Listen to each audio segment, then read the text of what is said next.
this is Debbie with Blossom Pilates and Soul, and I'm here with Christy, who is not only a Pilates student, but she is also a runner, which is perfect because today we're going to be doing a short little video that's specifically geared towards runners.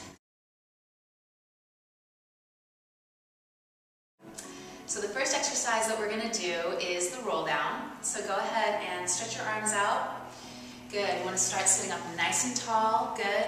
Inhale here and exhale, start to roll down by curling a tailbone under, peeling down one vertebra, down at a time. Good. Hold it right here. Let's just take a moment here. Christy's doing a great job of keeping her rib cage connected deep into the mat.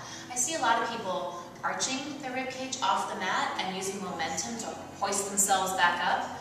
No points here. That's not going to help you keep your core engaged. So keep a nice engaged core here, and you're going to inhale and exhale, contract your abs, come all the way back up.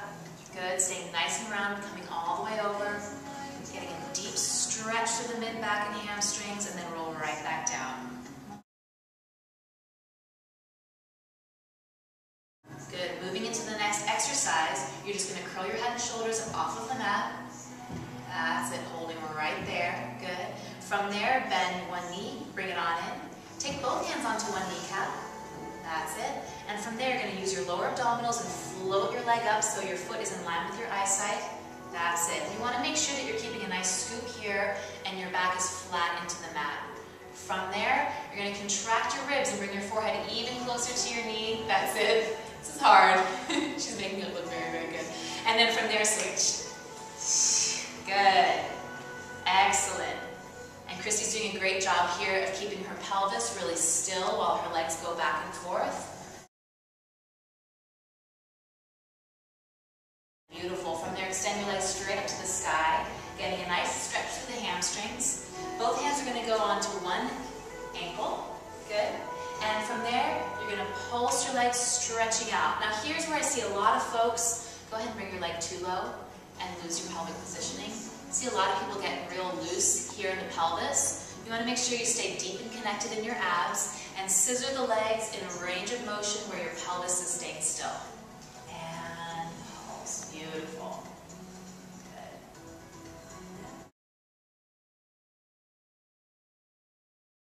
Good. Keep one leg up and place the other foot down, bend your knee. Good. And roll on down, placing your hands down by your sides. Good. We do so much working of the legs when we're running, but sometimes the gluteals actually become underutilized. So this exercise called shoulder bridge is actually intended to strengthen your glutes and help to balance out the muscles in the back of the body because the quads get so much work during running. So from here, you're going to stabilize at the hips, anchor your heel down into the ground, and you're going to lift your hips straight up to the ceiling. Good. And then just make sure that your hips are level and your rib cage is closed. From there, that leg's going to flex out as you lower it down, stretching, lengthening, and then point it right back up. And again. Good. So Christy's getting some work in her glutes. She's also stabilizing in her obliques.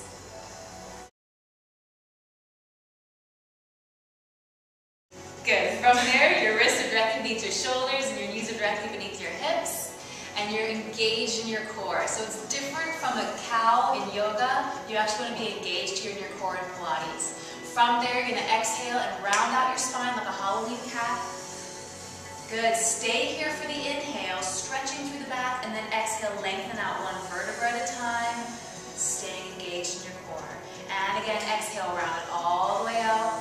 Good. This time when you lengthen out, you're going to reach an opposite arm and leg on out. So reach it out as you lengthen your spine out.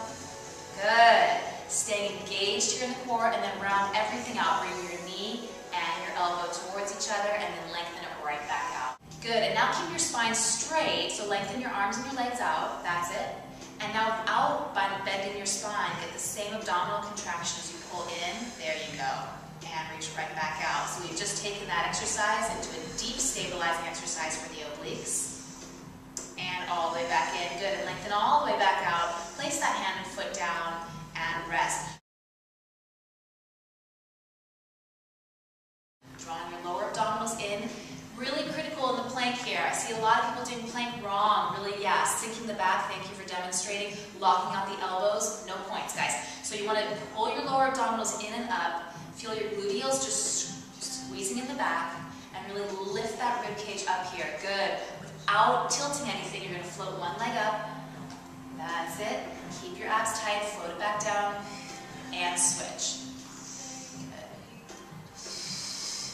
So even the smallest movements when you're doing plank correctly are going to be really, really challenging. Lift that leg up, hold it there.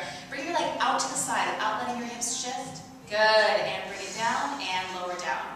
And other side, lift it up. Take it out to the side. Pull it in. You feel that? Yeah. And all the way down. One more time each side. Good. Pulling in deeply. Good. Keeping your hip bones reaching down to the ground. One more time, other side.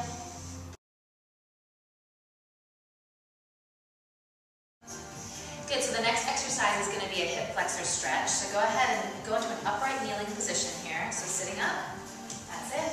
Good, and you're just going to take one foot, place it forward. That's it, good. And from there, you want to think of your lower abdominals scooping in and up towards your ribs, and like there's a string that's pulling your sternum up to the ceiling. So there's a whole feeling of length here that a lot of folks don't do when they're doing this stretch. From there, your glutes are actually going to squeeze slightly so that you can stretch the quads a little bit deeper. From there, you're going to take your hand, reach your left hand straight on up to the sky. That's it, as you pull your lower abdominals in, and then stretch it out of that hip as you come and lengthen all the way up and over. Good. And Christy's, again, doing a great job of keeping that rib cage connected and also keeping her lower abdominals connected.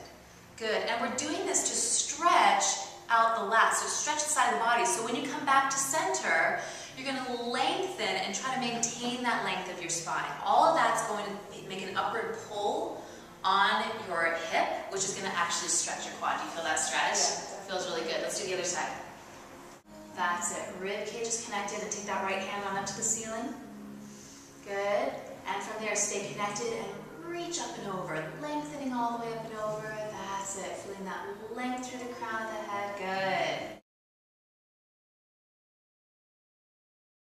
I love, because this is not only strengthening your obliques in this lateral plank position, but we're also going to get into some of those muscles that are underutilized. Your glutes, your side glutes here, your gluteus medius and gluteus minimus. So let's go ahead and show them what this is all about. Your elbow's going to be just slightly forward. Good. Your shoulders are facing forward, your hips are facing forward, and again, your ribs are closed, abs are tight. Good. And from there, you're going to press your knee down and lift your leg and your hip all the way up. Good. And all the way down. And now add the leg lift.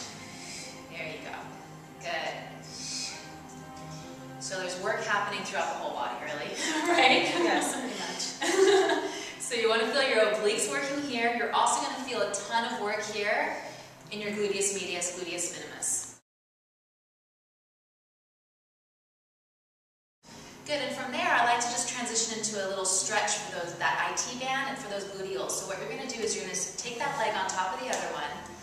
Ideally, you want your knees to be stacked, one on top of the other. If that doesn't work for your body, then just do the closest that you can. So you want your feet kind of splitting your body in half like that. There you go, just like that. Take your hands onto your feet, pressing down, and then just round forward.